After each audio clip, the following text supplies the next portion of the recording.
Hello, everybody. Welcome to the very first edition of the Wrestleview News Show. I guess we'll call it the news show for now. We will have a name for you at some point. But in these times of complete chaos and uncertainty, interesting times to be living through, that's for sure. We'd be remiss if we didn't acknowledge it and talk about it. And also use it, just like anybody does in wrestling, to try to use it to your own advantage so we could springboard this into our own news show eventually. I am Mike Tedesco, the editor-in-chief of Wrestleview.com, and I am joined here by Jerome Wilen. How are you, sir? I'm well, thank you. How are you, Mike? I'm doing well. Before we went on the air, I should have asked you, did I say your last name correctly? I just want to make sure. Yes, you did. Excellent. Excellent. Yes. Excellent. Jerome is our intrepid reporter. He's my right hand man. It's me and Jerome. He rocks. He just is. He's always on, always doing something, always looking up a story, always thinking, always messaging me about, I have an idea for a featured article. I have this and that. You've seen him do a lot of great work on this website. He is he's one of the backbones that helps make this website go. Jerome, how are you? And why don't you tell the people a little bit about yourself? Well, I'm doing well. I've been a wrestling fan since 1985. I started watching in 1985. First Wrestlemania. Yes, yep. And I'm 46 years old, so I started young watching wrestling. I've been married over 25 years. Got 2 kids. Yeah. I'm approaching. We're approaching 5 years. Me and Victoria in July, but I always say it's a lot longer in dog years. So I guess I'd be 35 years of marriage. So we're we're a little past you. No, actually, in dog years you're a lot longer than us. I think. Dog years that dog's not alive anymore. So, lot to talk about. Generally, how we'd like to structure this show is just pick a few headlines, some of the bigger headlines of the week, and just chat about them. Just give our opinions on them. We do the news. We don't. We try to keep our articles as unbiased as we possibly can. So that doesn't leave us a lot of time to give our opinions. And when I do Post Raw with my darling wife Victoria, which you can catch every Monday immediately following Monday Night Raw. That's my Mick Foley cheap plug attempt. I'm talking Raw. I'm not really talking wrestling news unless it's like something really big.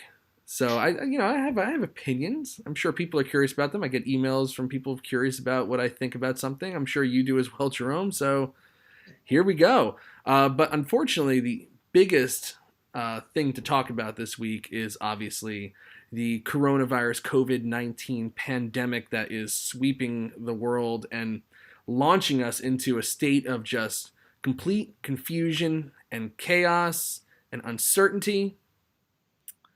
And Jerome, you're living it right now. Yeah, I'm in Washington State. We were the kind of the epicenter, so to speak, of this whole COVID-19 because it started in Kirkland, which is a city just adjacent to Seattle. So it started there, and it just kind of spread throughout the state. And right now, all of our schools are closed. The entire state's been declared a state of emergency, so we're shut down for 6 weeks. All the schools are closed down for 6 weeks. Every school in Washington. Every school in Washington State's closed for 6 weeks. Only essential staff is allowed into the schools. My wife is one of those. So our governor said that school districts where there's low-income families that can't afford breakfast and lunches for their kids, those schools are going to be open just for those reasons. So Starting on Monday, my wife's going to be packing breakfast and lunches. Kids are going to show up, grab them, and go. They're not allowed into the building. So other than that. Oh, wow. Oh, my goodness.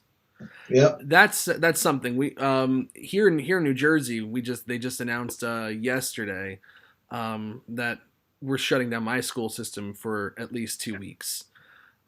Which, as an educator, just completely just puts you in flux. It's like like you have to now do everything that you were going to do in person, and you can monitor all the children and make sure that they're doing what they're supposed to do. To now having to go online and just hoping that things go well, and if they don't, you're not there to kind of fix it. Like it's just a lot of uncertainty. We don't have a lot of cases in New Jersey. We don't have even a fraction of the amount that are in Washington.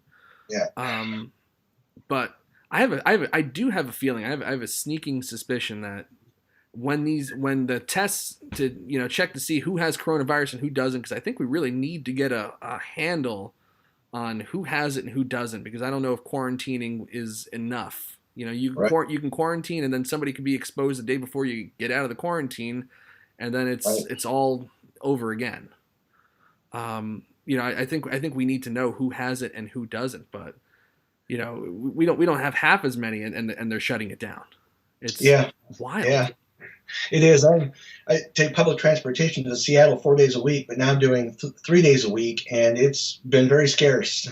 Wow. There's not as many riders on public transportation as there's been before this all started. I bet, and I hope you'll forgive me. On Post Raw, I did kind of share a story about what you told me about being on public transportation with a guy in a mask.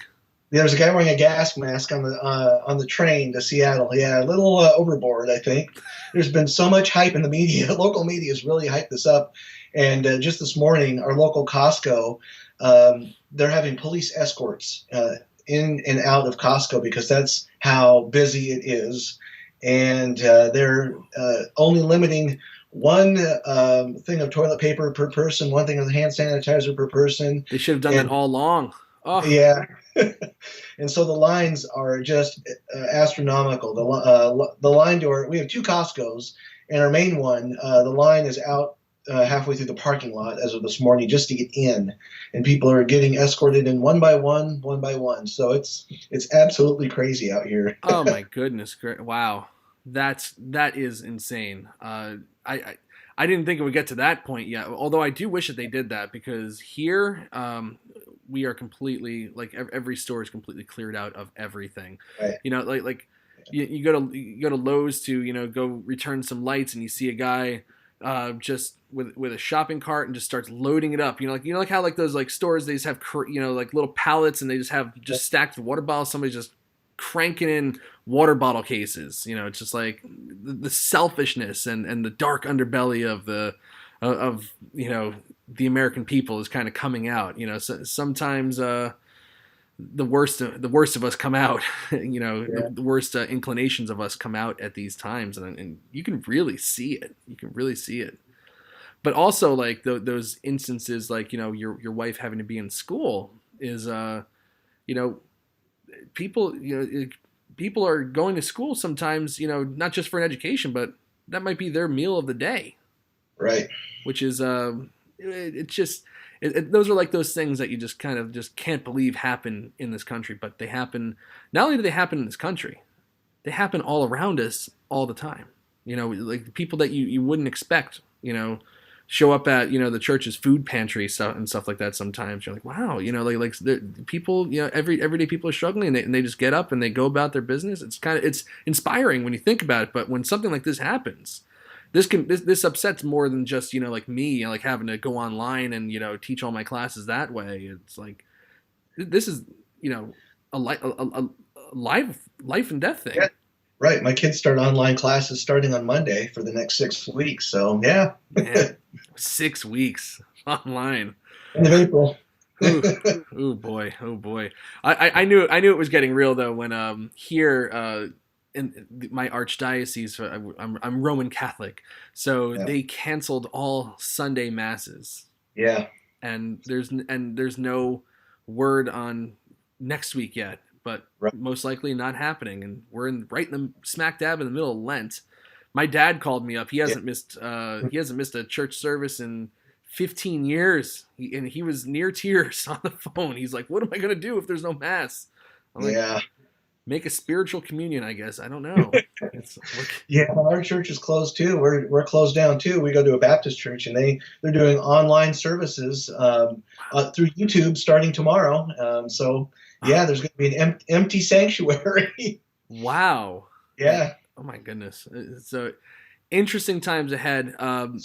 really, really weird. Now, I want to transition. I want to say none more interesting than for wrestling, but you know what? Everybody's going through something. The National Basketball Association has shut down. MLB, Major League Baseball, has suspended their operations. NHL, NCAA, PGA, everybody, XFL. Yeah, it was just this morning I saw the USA Today had a headline: an XFL player tested positive for COVID-19. Correct.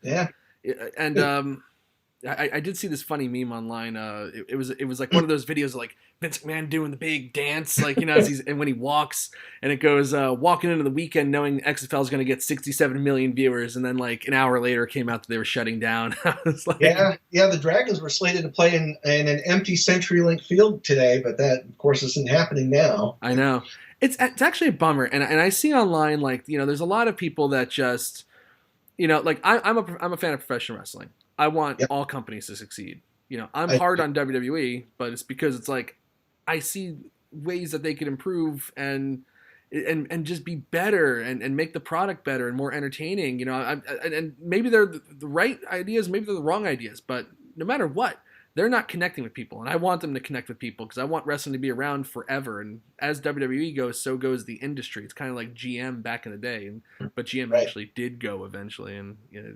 we're still okay. But, you know, like, I see people online are like, oh, good, the XFL stunk anyway, and I'm really happy, and, you know, McMahon's an idiot, and this and that. It's like, I know. Come on, really? We're that bitter? We hate it so much that, you know, it's like they're happy that this thing... I thought it was good. Yeah, I wanted to succeed. I loved the XFL. It made watching football fun again for me. Yeah, I had a blast watching that first. I caught the first week and I caught a little of the second week, and I was just busy. I just couldn't be around to watch 3 and 4. But I thought it was enjoyable. I liked the rules that they made for it. I liked that they took like the best rules of the NFL and NCAA and just put them together, and I like the extra, you know, the points after touchdown. You can, you know, from where you were, there's no extra point kicks.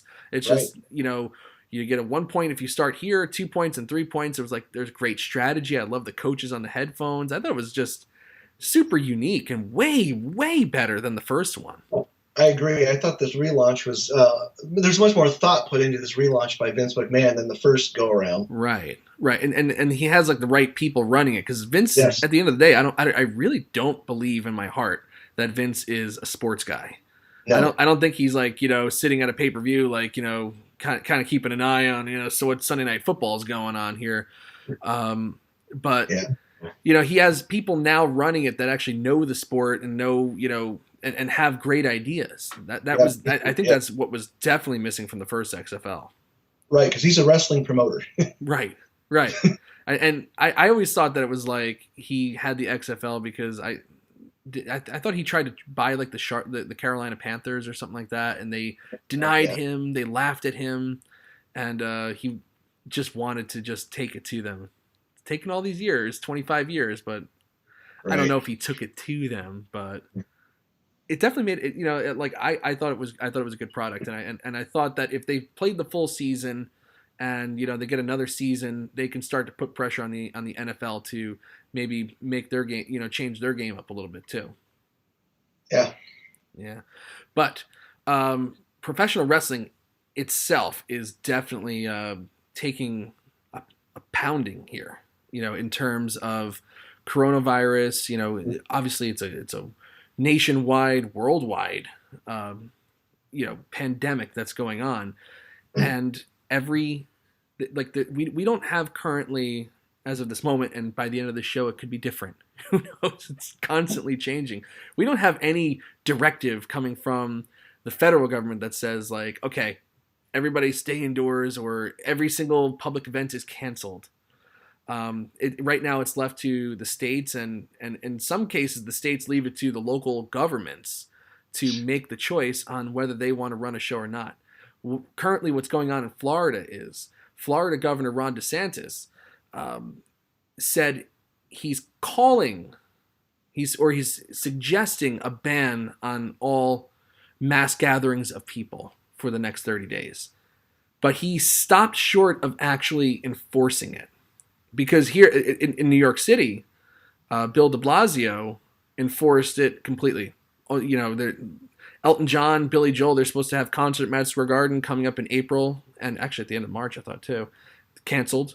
WWE's live event at Madison Square Garden is canceled, even though they were running commercials last night during the empty arena SmackDown, which I thought was really tacky. And but at the same time, it's changing so much that those things go out to the networks and can't pull them. Right. Well, if they garner 2.5 million viewers for an empty Performance Center SmackDown, maybe they should do that more often because it generated higher ratings. I know it did, but you know what? I thought it would have been higher. Yeah. There's no sports on right now. People are sitting indoors. I'm sure there's not a lot of people like, oh, let's go to the movies tonight or let's go out to eat and stuff like that. There's a lot of panic and uncertainty. I would have thought, people would have just turned it on out of curiosity or because they don't have a great cable package or whatever. Fox 5 is like one of the only things you can watch. Mm-hmm. I thought it would have been a much bigger number, but I guess people are watching a lot of coverage of this coronavirus thing. It was a unique show, that's for sure. But getting back to the thing, Ron DeSantis, or de Blasio said no. Everything's shut down. Madison Square Garden shuttered. New York City, or New York State, Andrew Cuomo, the governor, also banned everything. AEW was supposed to be in Rochester. They're out. They went to Jacksonville, and then the Jacksonville mayor said no crowds. So currently, I believe what the plan is, AEW was going to have a restricted audience. But now with like family and media, but now it's just going to be empty arena, from what I understand. Oh, it's changed. Yeah, it has. Yeah. That changed a little while ago, like maybe an hour or so ago, whatever it is. That's when I caught it. It's incredible though. Like how much everything's changing. But Wrestlemania is supposed to be Sunday, April 5th at the Raymond James Stadium in Tampa, Florida. I cannot see in 3 weeks. I just can't see how this is going to go forward because the way everything's changing. Jerome, on Monday, if you told me that at the end of the week they'd be telling me that my school was shut down, I would have said no way. That this whole thing's kind of just blown up. But it's getting more and more real, and I think we're going to be very shocked when those tests come out. Right. Yeah. If Vince McMahon doesn't cancel WrestleMania, then I think Hillsborough County is going to do it for him. It certainly seems that way. Now they did say on Thursday that they were going to give WWE a week, and then they were going to reevaluate the situation because honestly, 3 weeks out is a little soon to maybe think about it. But there are countries that are shut down. Like Italy is a mess. They are completely quarantined. It's spreading at a rate that we don't even know. We don't know who has it. Honestly, like my big question is like, if you get it, what is it? Like they say it's like the flu, right? Yep, they do. But what is it doing to you long term? It's like I always think about like these like new super bugs. It's like, well, okay, so you got it and you survived it. It passed through. Right. But does it weaken your heart? Does it weaken your lungs? Your nervous system? What's it doing? Right. It's like when they introduced high fructose corn syrup into our diets in like the early 90s. Right. And then like 10 years later, everybody was huge. Childhood diabetes spiked. We don't know the long-term ramifications. Yeah, I don't think they know exactly what it does. I think there's uncertainty as far what the far-reaching effects might be of that. So yeah, it's a mystery, and it'll be interesting to see how many more tests come back positive in the next few weeks. Right. But getting back to WrestleMania, yes. I was thinking, where do you draw the line between the pocketbook and the safety of the talent and the safety of the people that were supposed to go to this big event? I know there's like 150 million that they're looking at for revenue, but could they do it WrestleMania in July? They could postpone it, maybe do it, right before SummerSlam. Those are all great questions. And what the statement WWE released on Thursday, I believe it was that they have spoken with, they are committed to having WrestleMania at the Raymond James Stadium on April 5th. But they are putting contingency plans in place. What those contingency plans consist of, no one knows. It's a carefully guarded state secret.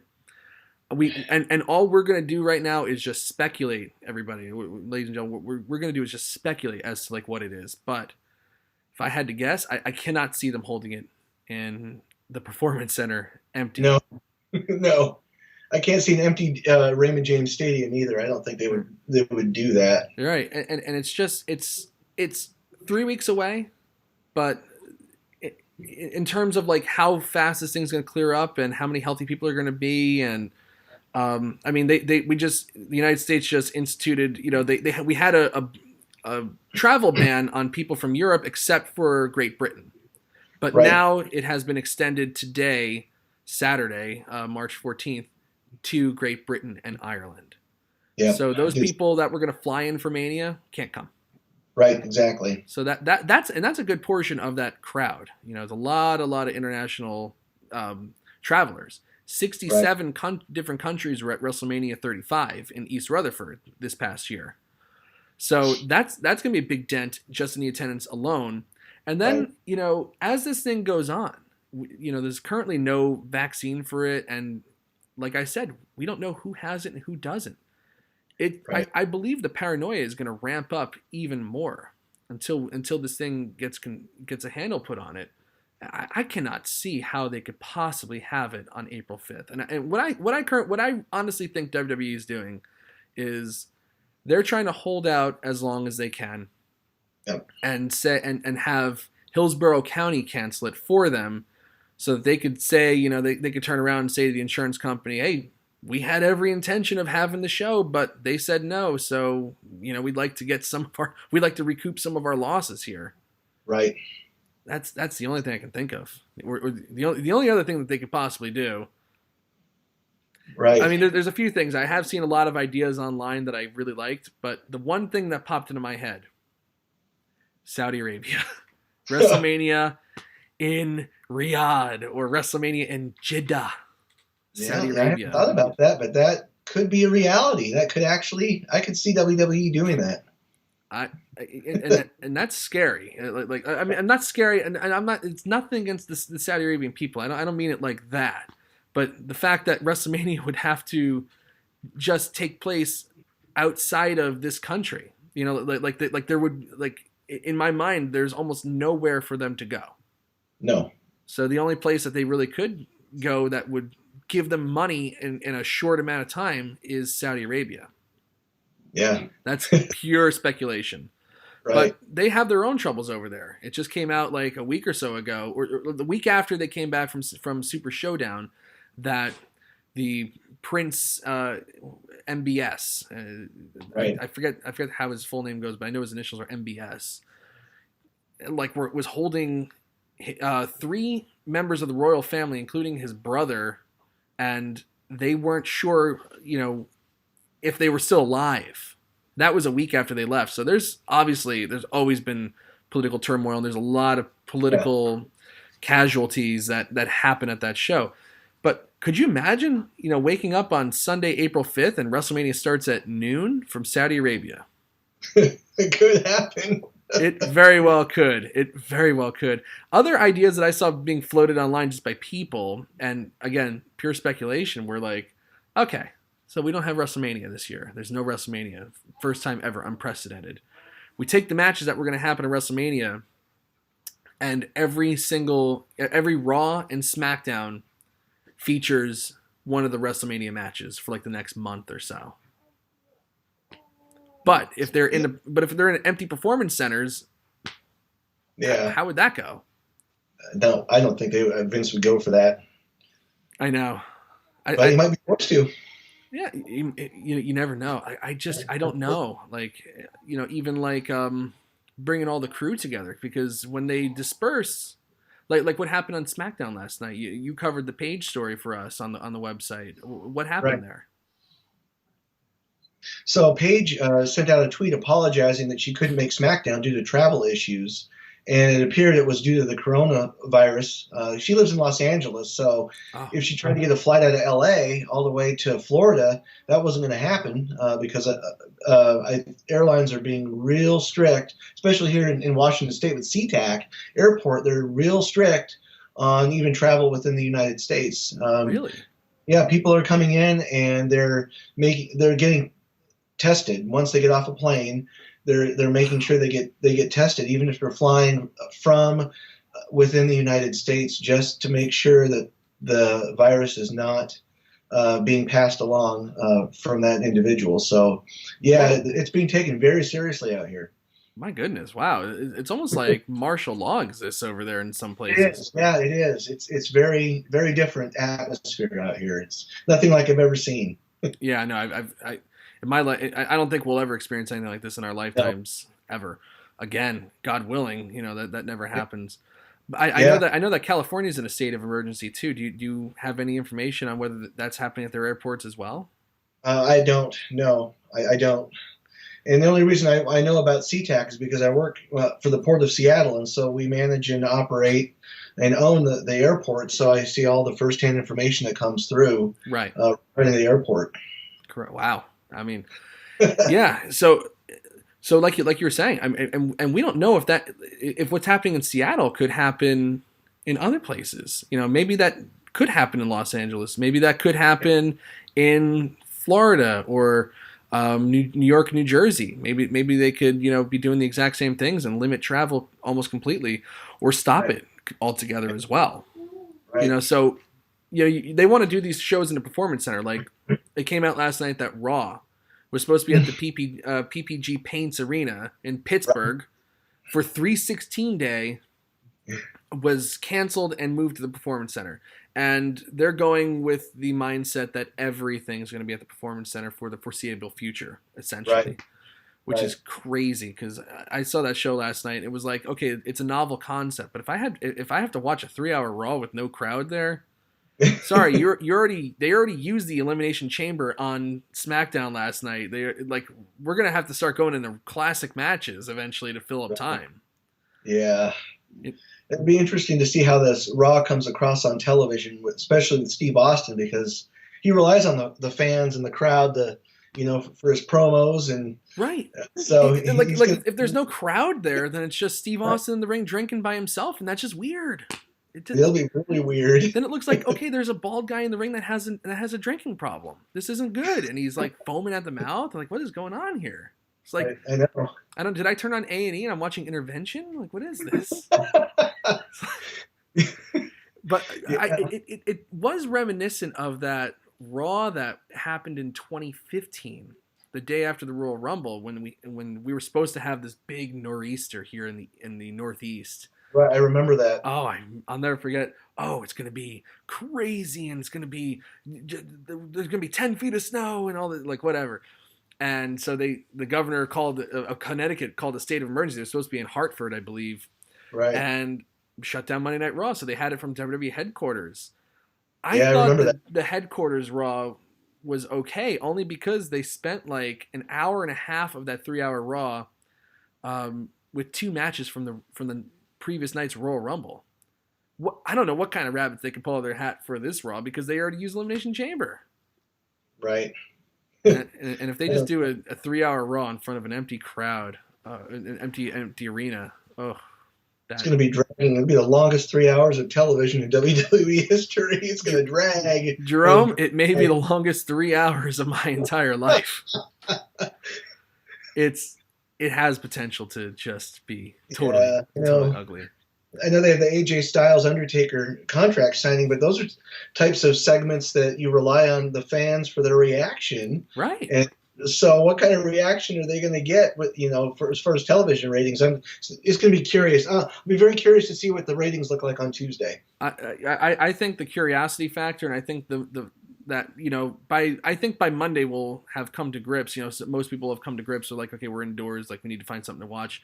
Maybe they'll get like a curiosity bump. Maybe people at that point will be tired of the 24-hour news cycle talking about the coronavirus. Maybe they'll want to watch. I anticipate it might be a pretty decent rating. Right. So they've got 3 hours, and they're going to do Austin right out of the gate, and Undertaker and AJ Styles right under the gate. They got 3 hours to fill. So how are they going to? They're going to have to fill it with something to keep people interested in watching the show to lead up to those segments whenever they decide they're going to be on. Right. Well, watching the show last night, it was like, okay, well, we have a script for SmackDown. Let's just run that. There was like really nothing out of the ordinary about it, except there was no one there. They did every single thing that they would do on a regular SmackDown, just with no one there. Yeah. Which kind of felt awkward and kind of felt like disconnected from the situation, around them. Like, the one thing I liked about that, the Snow Throne Raw, was that they did, they were doing like things, acknowledging there's no one, there's no one there. We're doing this at the headquarters and this and that. Like I would have liked, like I remember when the Orioles a couple of years ago played to an empty stadium and they were like, the first baseman catches the final out and then he just tosses the ball into the stands like he's throwing it to a kid and there's no one there. It was pretty funny. I was like, okay, like maybe Undertaker will come out and like do the lightning bolts and be exploding the seats or whatever. That'd be pretty funny, but it could be weird. But by Monday, will people be allowed? Like how much of their crew will be there? They said only essential personnel there. Right. Will they be allowed? Will most people be able to fly out? I don't know. It'll be the same thing with Wednesday for NXT. They probably do that at the Performance Center, essential personnel. So it'll be empty Performance Center for Wednesday, I'm sure too. Yeah. Oh, it definitely will be. Yeah. Full Sail is done with like large gatherings. I think through April or something. I saw that this morning. Yeah. So NXT they're going, but at least all those people they live in Florida, so that they can get there. Right.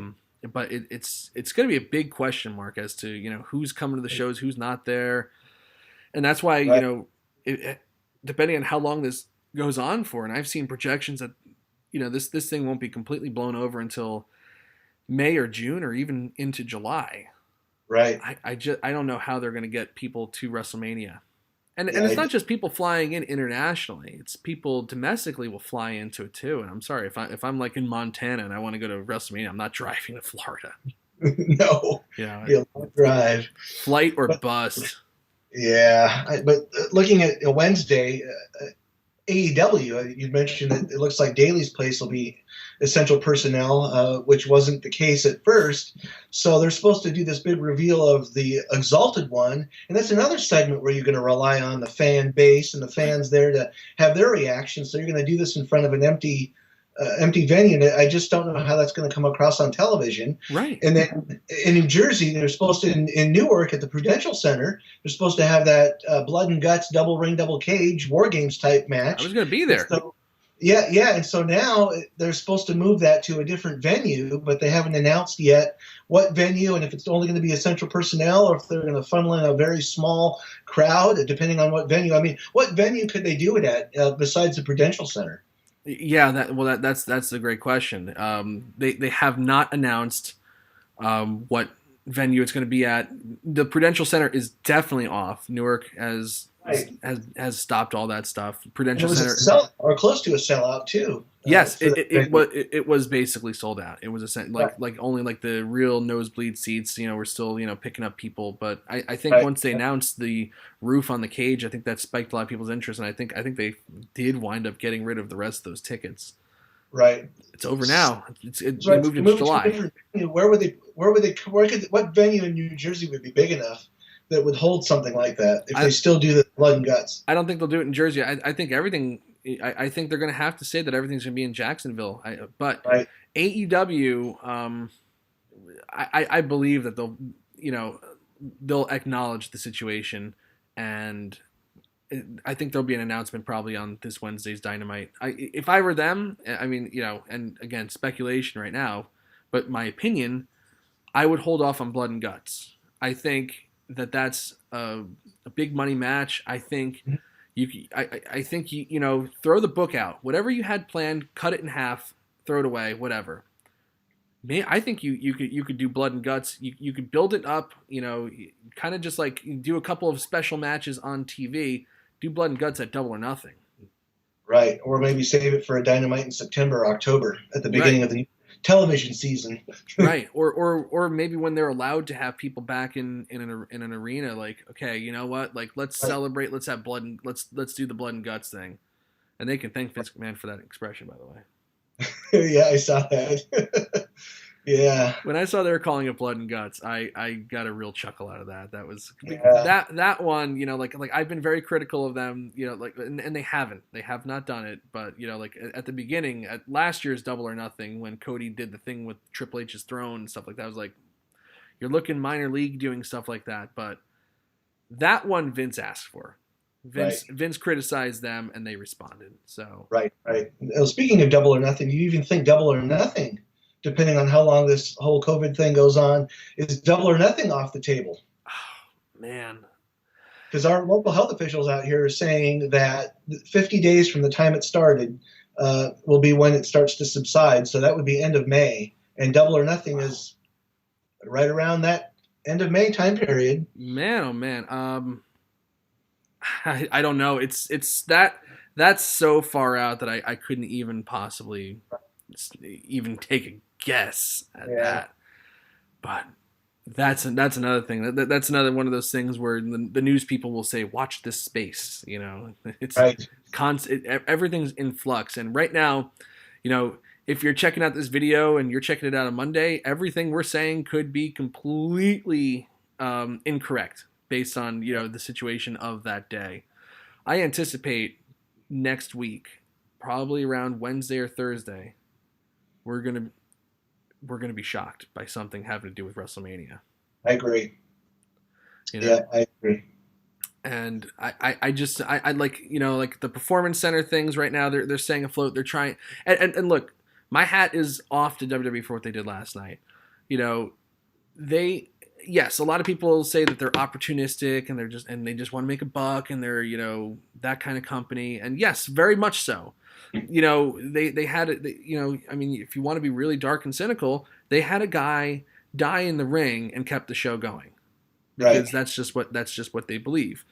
But at the end of the day, they're the only ones that put on a show, a live show, in spite of everything, to try to entertain you.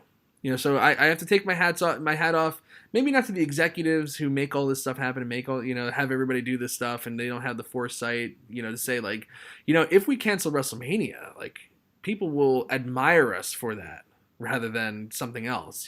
Like think little of us as just old school cigar filled VFW promoters here.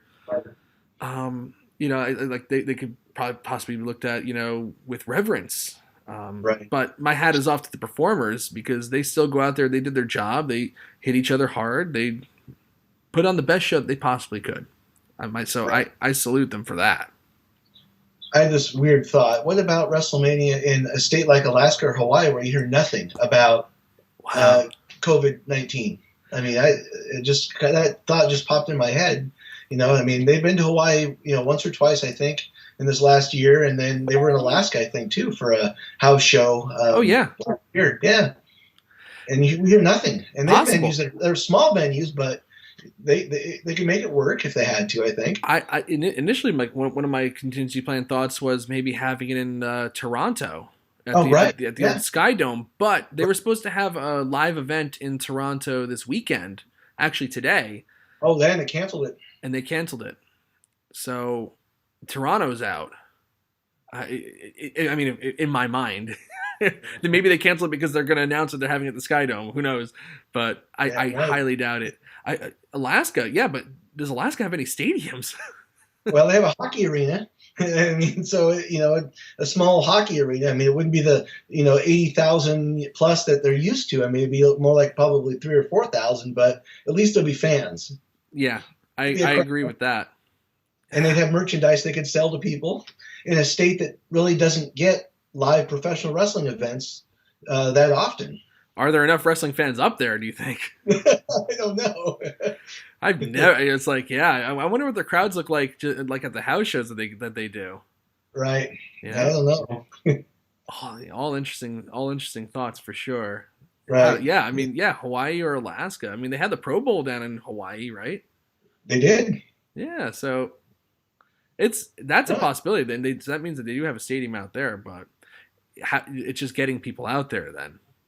Right. Like getting them on the planes and doing the flight. I don't know. I can't see. I just can't imagine it. I can't Right.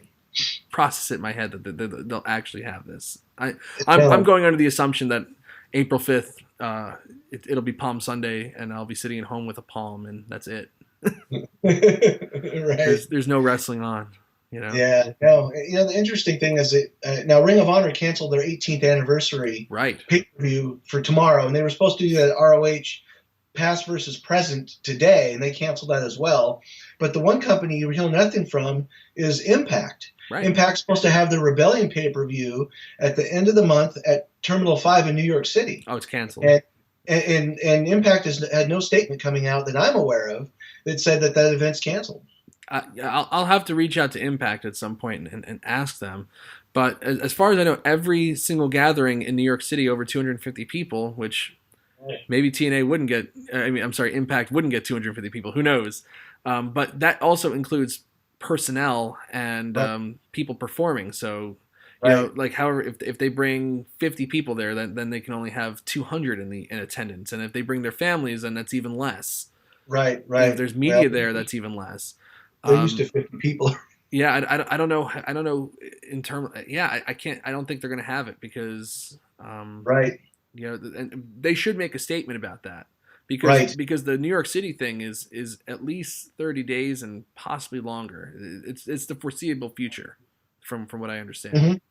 So and then the National Wrestling Alliance. I didn't mean to cut you off. I apologize, Mike. No, please. The National Wrestling Alliance is supposed to have their pay-per-view the same day as Impact's pay-per-view, but they're going to do it in Georgia.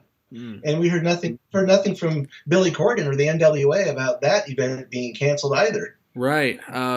Yeah, that's a good point too. But I don't know what Georgia's response is to all this yet. I think that's like a local crowd anyway. So maybe it's possible that goes through. But again, flying in the wrestlers from all around, right? Can they? That's the big question. I imagine that those answers for the smaller companies. So wait, NWA. So this is supposed to be on the 26th. So this is 2 weeks away. It's supposed to be the same day as the Impact pay-per-view, and they're doing it in a venue. I can't recall the venue name, but it's a venue that seats up to 5,000 people. So could they, move it to the, studios where they do their NWA, Power tapings? They could at least maybe do it there because I can't see that being over 250 people. Maybe 50, maybe 100. Right. In that venue. Yeah. Well, everything's fluid right now, and we very well may get a directive that just says we're calling a stay on all events, and everybody just stay inside and just go to the supermarket, go to the hospital. That's it. That's really I believe that we could be heading in a direction like that. Who knows? But yeah, well, these wrestling promotions are going to have to get creative on how they're going to keep television going, despite either small crowds or no crowds. Right. The problem is that WWE, they can afford like if they were told, okay, we're not even allowing companies like you to meet together and do stuff like this. Everybody has to stay home. WWE could, in theory, be fine because they had, like they even released a press release to their stockholders that, and I'm just reading off of what they said here. They said that they have substantial financial resources, both available cash and debt capacity, which currently total more than $500 million to manage the challenges ahead. And in that release, they said that they expect live event ticket sales and merchandise sales to go down. And also they warned that they may be directed to cancel, postpone, or relocate certain events. I thought it was interesting they put relocate, but WWE has $500 million to just say, okay, we can still pay everybody. Right. We can't have any events right now, but we can still pay our essential staff. We can still pay the superstars. If they so choose, we can at least give them their guarantees. Right. They can afford to take the hit. Right. NWA, Impact has been hanging on by a thread for the last decade. It feels like. Ring of Honor. They seem poised for a great year at the Madison Square Garden show. Then they had Enzo and Cass come in and totally blindsided New Japan like that. and Yeah. since then they've taken a hit after hit after hit. Right. MLW, I don't know how well they would do, and Right. The good thing, AEW might be able to be okay. yeah, the good thing about a lot of those shows though are that they a lot of them have episodes and tapes in the can. You know, like they have things that were taped a while ago that they that could air, so they stay afloat that way. They can get revenue money or whatever from ads, stuff like that way. But in terms of like running a show like on the 26th, you know, and I think that show is strictly for their Impact Plus video streaming service. No, it's actually a traditional pay-per-view. Is it really? Yes. Wow. Okay. Yeah. Hmm. It'll be on Impact Plus also if you're an Impact Plus subscriber, but it's actually going to be on traditional pay-per-view. Yeah. Man. Oh well. That's a different story then. Goodness gracious. It is. Yeah, but yeah. I don't know if well I guess you know with the backing of Anthem, they could stay afloat that way. But I don't know how willing Anthem is to pour money into this endeavor, you know, if it's not making them a lot of money already. Yeah, I know. I'm surprised that they even bought the company for one, and that they bought Access TV, which was that was good in one sense for Impact, but I just don't know, you know, if they're going to be able to hold this, you know, this event in New York, and if they do, where are they going to put it, or are they just going to cancel it? How much of a financial impact, no pun intended, is it going to have on the company? I like that. That was pretty good. Thank you. You're sharp. You're very sharp. Yeah, it's all in flux right now. They have 2 weeks to decide. I don't think the situation's changing. If I had to imagine, it's already been canceled and they've already been informed that it's not happening, and they're trying to come up with a contingency plan to save face Right. and salvage, you know, what they can. And I think as the more these companies try to come up with contingency plans, like AEW's trying to find that new venue or whatever for Blood and Guts on the 25th, Right. I think it's gonna become more and more troublesome to find a place because every state seems to be following suit. Right. Right, because they did announce just last night, or yesterday rather, that the April 1st show in Milwaukee has been postponed until October or July. I can't remember which date. And then that show is going to be moved to a different venue. And then the one that was supposed to be in St. Louis is the same boat the week after that, April 8th. That one's been moved to, I think, October. And they're looking for a different venue for that show. But they guaranteed it. It's going to air live on TNT. So where are they going to do it? That's the big question. I know. April 8th. That's Victoria's birthday, and we were supposed to, you know, had a couple things planned for it. It's all a wash now. I'm gonna have to, you know, just be creative in the summertime. Hopefully, right? You know?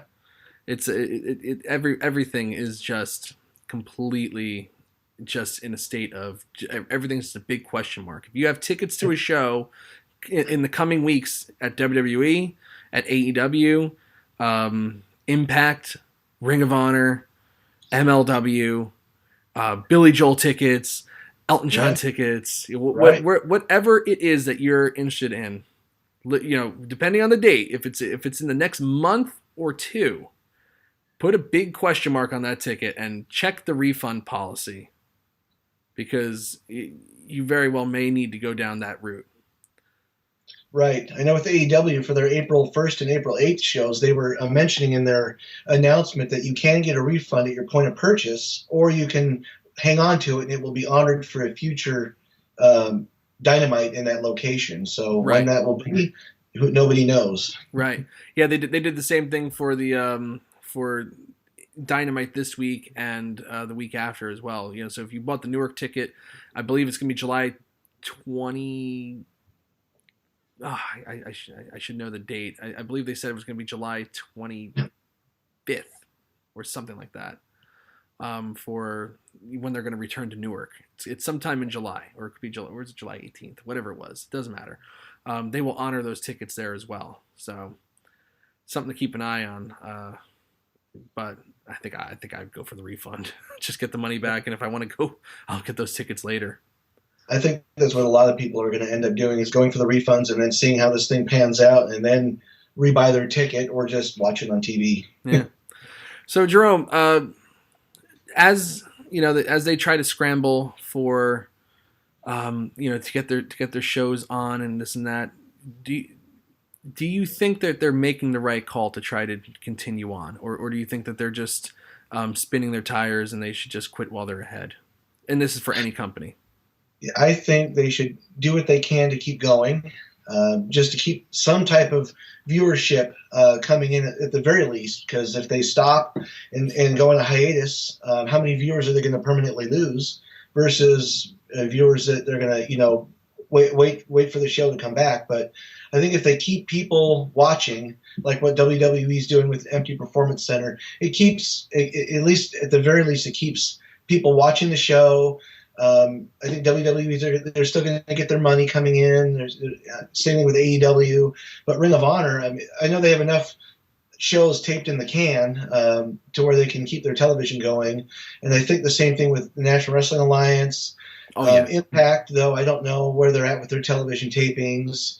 MLW, I think they have enough shows taped, but yeah, but is that going to get old real fast? Is this format with empty arenas going to get old real fast, and then people are going to stop watching, ratings tank, and then the networks are going to say, look, okay, you're 2 million viewers, now we got 500,000 or 400,000, so we need to go on a hiatus for a while until this thing smooths over, then come back and go back full force again. True. Yeah, that's a big question mark. I'm sure that right now the networks appreciate that they're at least getting some, first view programming, coming to them. But I think I thought when I saw the show last night and they did 205 Live immediately after, I was like, well, I guess they're not going to tape any other SmackDowns after that.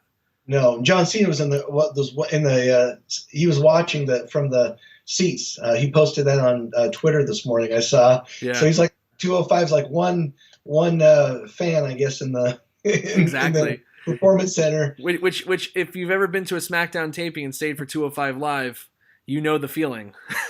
Yeah. Me and Victoria were like very few people that stayed around. The rest all stayed to troll them, which is terrible in and of itself. Yeah, what's one show? I don't know if they're going to cancel that eventually or if they're just going to keep going with that show. It's just I thought it's just like they're hanging on to it for whatever reason because they can. It's more programming on the network, even if it only gets 100 people watch it. Who knows? Right. But I was really surprised that they even did the show in general. I would have thought, okay, well, let's at least get one more taping of SmackDown in there just in case. Right. And then the SmackDown that would come after that would be, I guess, let me check my calendar here real quick, make sure that I'm not talking out of my keister. Yes. So the SmackDown after that would be April 3rd, and that's just a couple days for you could just make that like a highlight show, and then like whatever you're gonna do for WrestleMania, at least get that last the next next 2 weeks in. They could have taped last night, or they could tape 2 today. I haven't heard anything about that, but I thought it was foolish because you don't know if you're going to be able to get them out there even next week, like you were saying with the planes. Right, so they're going to bring in NXT talent that are in the Florida area or a talent that already live in Florida for the shows and have just a lackluster mid-card SmackDown or and, even Raw. and cynically, I'm thinking like, okay, they want to force ahead WrestleMania, and I'm looking at their main event roster for the show, and I'm like, those are all people that are in the high risk territory for coronavirus. It's like it affects the older people. I know. Goldberg and Undertaker are being threatened right now. Yeah, I know. It's just because they keep going to the well once too often. I know. It's interesting times to say the least. It is. Getting on to things like that, though, I do want to obviously plug that within the last hour or so, I posted up the retro recap for WrestleMania 9, which was very, very tough to get through. I honestly, I probably could have been done with it on Thursday, but it took me like a day and a half to get through Hogan and Beefcake versus Money Inc. going 20 minutes. I had to pace myself. I was every 5 minutes I wanted to stop and just rip my eyelashes out. It was so miserable to watch. But I watched that show, and at the end, I put in my recap, I go, they tried to stay the course. You know, they tried to change direction with Bret Hart as their champion, and they took a drumming in the fall and winter of 1992 at the gate. So in panic mode, they went and they did, they switched the title back to Hogan in a panic, right? Yeah. But eventually Hogan left them high and dry, and they were forced to make new stars. And eventually what wound up happening was that they went through a creative slump. Still, you know, in the 94, 95 was horrid to watch, but yeah, they start picking up 96, 97, you know, and those new stars carried them to the biggest success that they ever had. It's like, when are they going to learn from their history? They keep going back to the same legends rather than building up stars. And I'm like, WrestleMania 9 is living proof that yes, when they panic, they just go to the old guys, but they can do it. WrestleMania 9 is also living proof that they can move forward from that and create stars. It's like, I keep waiting for it to happen. It's like, when's it going to happen? Right. I know. WWE is, it's like WCW back in 1998, 99, 2000, when they had all the old, you know, talent and old guys that were, you know, at the forefront. And I kind of see WWE the same way now, where they're pushing a lot of the older talent and not the younger guys. Right. Yeah. It kind of feels that way. I always wonder, like, you know, every now and then you catch like a tweet from somebody where they kind of like let you in on like how they're feeling about a situation or something like that. I wonder how the overall morale is backstage, especially like, you know, when you build up a character like Bray Wyatt, and then everybody sacrifices their finishes to him, and then he gets crushed by 4 spears and a sword of jackhammer. Like, how do you feel about that after, you know, everybody else worked so hard to put him over as a character, and then Goldberg comes and squashes him? Right. I know that was a disaster of a match. I understand. I didn't see it, but reading the highlights on the internet and watching the highlight video, just looked like a disaster with that whole match. The highlight video was the match. Short enough for it, man.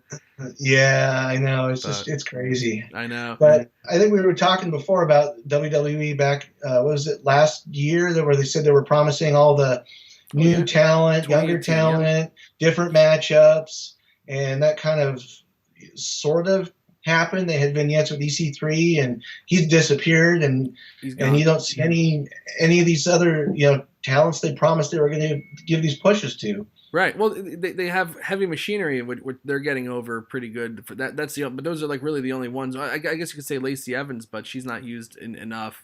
And you know, like the whole show is just like, you talk about things being in flux. The whole show last year with the wild card rule and the superstar shakeup and this and that, it was just, you know, there was no direction. And then they do the draft, and like, you know, it was tough to watch. It was tough to watch. Yeah, I know. Speaking of Lacey Evans, I think they've misbooked her. She should be a heel, not a baby face. Oh, totally, absolutely. She's way better as a heel. When she did that promo in Canada, where it looked, you know, with the Canadian Mounted Police, that was clever. I mean, that's total old territory style NWA heel vignettes and promo stuff, and I don't know why they just didn't keep that kind of stuff up with her. She's great at that. I don't know. Yeah, it was really funny when she did that.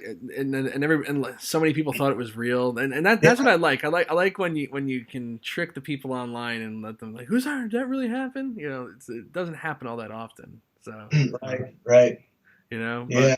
It's at least fun to at least, you know, I wanted to get in the show a little of a actual wrestling discussion rather than just like all this coronavirus stuff. But depending on what happens, and I hope you would be up for this if it comes out next week that WrestleMania, something happens with WrestleMania, we will. I imagine we will go live, Jerome. I think we should go live, and I think we should have a reaction to it. So make sure you stay tuned to Wrestleview, our YouTube channel. Please subscribe if you have not subscribed to us already. We hope you enjoyed this first edition of Wrestleview News. And I look forward to doing this many more times and with happier stories to talk about, Jerome. Not all this craziness, but I think this will dominate our stories for quite some time. I think so too. This isn't over. I think the next several weeks, at least to the end of April, we're going to have this all coronavirus within the wrestling industry and sports and other parts of the news. It's just dominate the headlines for the next 6 to 8 weeks, I think. Agreed. Real quick before we sign off, when do you think we'll see a wrestling show with a crowd in it again? When do you anticipate? June. Wow. I think. Yep. I was going to say May, but June does. It is a huge possibility that could be the case. I'd say mid-June, right around mid-June. Wow. Wouldn't that be something, everybody? Well, I am Mike Tedesco, the editor-in-chief of Wrestleview.com. I thank you so much for tuning in. Yes. This is Jerome Wilen, our intrepid reporter on the website. Jerome does great work, and I'm just so happy that I could introduce Jerome to everybody and show everybody what, this guy's a knowledgeable wrestling fan. When we go back and forth chatting about things, this guy knows his stuff. Believe me. And you'll come to know that in the weeks to come as we continue this. This is the Wrestleview News the Wrestleview News show. I wanted to say News Hour because we actually did go an hour today, but WCW Power Hour. That's it. The just like everything in wrestling, the name of the show is in flux as well, but we'll figure it out eventually. I'm Mike Tedesco. That's Jerome Wilen. Thanks for tuning in, everybody. Have a good one.